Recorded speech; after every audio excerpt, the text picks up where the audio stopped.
केंद्रीय गृह मंत्री अमित शाह सीमा सुरक्षा बल बीएसएफ के अलंकरण समारोह में हिस्सा ले रहे थे। इस दौरान उन्होंने भारतीय सेना की तारीफ की। इस दौरान उन्होंने ऑपरेशन सिंदूर का जिक्र किया और कहा कि हमने पाकिस्तान को सबक सिखा दिया है। लेकिन ऐसे में सवाल ये उठता है कि आखिरकार 10 तारीख को ऐसा क्या हुआ कि पाकिस्तान घुटने पर आया और उसके बाद से गुहार लगाने लगा सीज फायर की।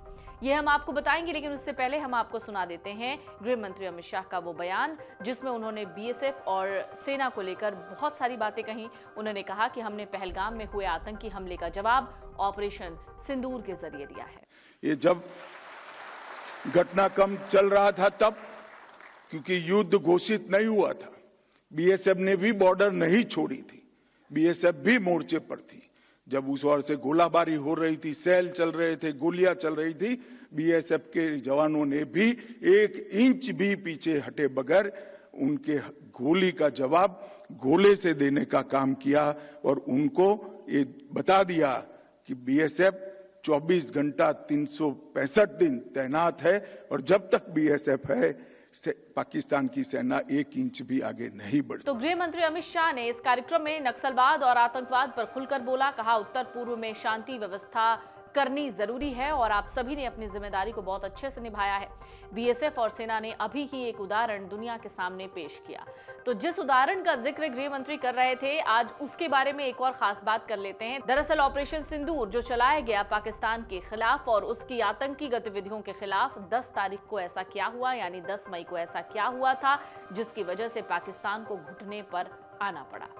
ऑपरेशन सिर्फ 8 घंटे ही चला था। सूत्रों के मुताबिक 10 मई की रात को भारतीय वायुसेना यानी आईएएफ ने पाकिस्तान पर 4 बड़े हवाई हमले किए थे। इंडियन एयरफोर्स ने पाकिस्तान के एयरबेस, हवाई जहाज और एयर डिफेंस सिस्टम को तबाह कर दिया, जिसके बाद पाकिस्तान अमेरिका से संघर्ष विराम सीज फायर की गुहार लगा रहा था।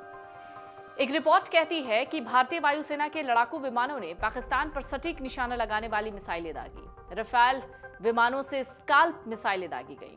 Su-30 MKI विमानों से ब्रह्मोस मिसाइलें दागी गईं। इन मिसाइलों ने चकलाल में स्थित नूर खान एयरबेस पर हमला किया।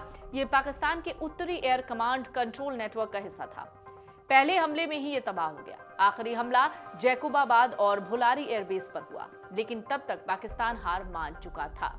वो डर चुका था। वो अमेरिका से इस हमले को रोकने के लिए कह रहा था। पाकिस्तान ने 10 मई को सुबह 1 बजे ऑपरेशन बनियान अल मरसूस शुरू किया।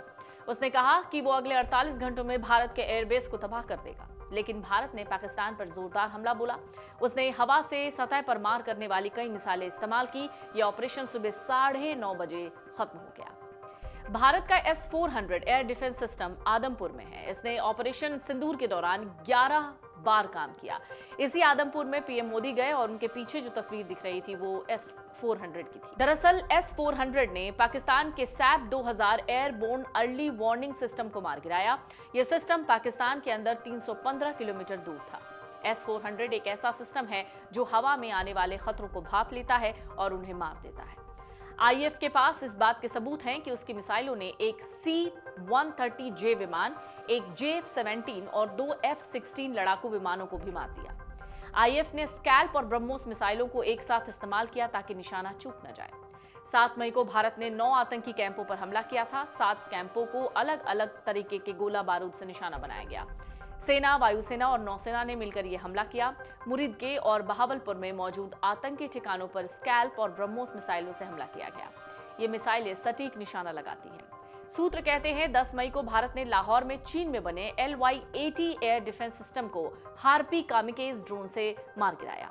इसके अलावा कराची के मलीर में HQ-9 जो कि S-300 का चीनी वर्जन है, उसको भी एक भारतीय मिसाइल ने तबाह कर दिया। तो भारतीय नौसेना 10 मई की सुबह कराची नौसेना बंदरगाह पर हमला करने के लिए तैयार थी। उसका जहाजी बेड़ा मकरान तट से 260 मील दूर था, लेकिन पाकिस्तान के DGMO ने फोन करके कहा कि अगर भारत ने ब्रह्मोस मिसाइलों से बंदरगाह पर हमला किया तो वो जवाबी कार्रवाई करेगा।